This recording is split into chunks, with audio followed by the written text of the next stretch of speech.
Good day mga kabakyard. Marami po kaming mga isda po dito like po sa Tetra. Galing po sa farm namin sa Davao. From Davao po ito lahat.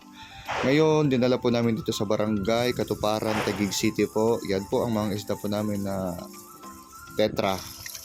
Yan, nasa almost 20,000 po yan. Murang-mura lang po. Mag-ano lang po kayo. Mag-inquire lang po kayo. Tapos meron din po kaming mga fish po like molly. Balloon molly po. Quality. Yan, Sunkiss and Lemonade Red Eye, Marble Red Eye. Yan po. Mga jumbo size. At meron din kami Tiger Barb, green and red Tiger Barb. At normal barb yung parang white siya na tiger. Ito naman ang red eye namin na Lemonade Balloon Molly. Kita mo yan, napakaganda niya sa personal.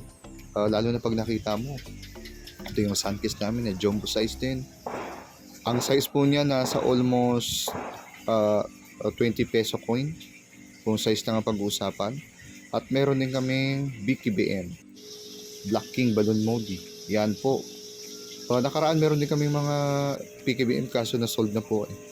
Tapos meron din kaming Rancho Calico. Yan ang aming Rancho Calico na ang size niya ay nasa 2.5 inches pero meron din kami mga 3 inches. Punta lang po kayo dito, silip lang po kayo. Ito po yung mga sample namin sa rancho namin. Ito na salos wala na ata itong buntot eh. Yan. Yan po ang mga 2.5 inches po namin na size po na Rancho Calico. Silip lang po kayo dito. Search nyo lang po, Semper Fi Gapi. Nasa Taguig lang po kami. Pwede rin naman po Lalamove or pwede rin na kayo na rin ang magpasyal dito at kayo ang mamili po kung anong gusto nyong itsura.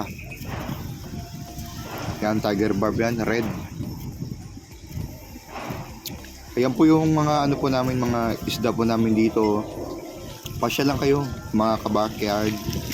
Yan o, pakarami po talaga. Murang-mura lang po, sumilip lang po kayo dito. Yan, salamat po. Support na lang po kayo. This is my first vlog, Semper Fi Gapi. Ura!